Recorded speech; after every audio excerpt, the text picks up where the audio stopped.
নির্বাসিত তিব্বতী ধর্মগুরু এবং বৌদ্ধ ধর্মের আধ্যাত্মিক নেতা দালাই লামা নিশ্চিত করলেন মৃত্যুর পর তার উত্তরসূরি থাকবে। ভারতের উত্তরাঞ্চলের ধর্মশালায় বসবাসরত এ নেতা বলেন, ভবিষ্যতে তার পুনর্জন্মকে স্বীকৃতি দেওয়ার একমাত্র অধিকার রাখে গাদেন ফোদ্রাং ট্রাস্ট, যা তিনি নিজেই প্রতিষ্ঠা করেছেন। তিনি আরও বলেন, এ বিষয়ে হস্তক্ষেপ করার অধিকার কারও নেই।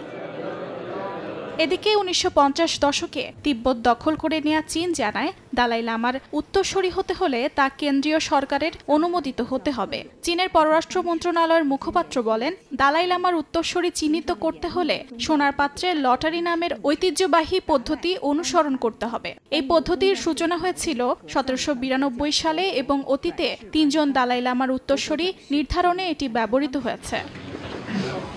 ৮৯ বছর বয়সী দালাই লামা বর্তমানে ভারতে নির্বাসনে রয়েছেন। ১৯৫৯ সালে চীনা দমন নীতির বিরুদ্ধে বিদ্রোহের পর তিনি তিব্বত ছেড়ে ভারতে আশ্রয় নেন। তখন থেকেই তিনি তিব্বতের স্বাধীনতা ও ধর্মীয় অধিকার রক্ষার আন্দোলনে বিশ্বব্যাপী মুখপাত্র হিসেবে পরিচিত।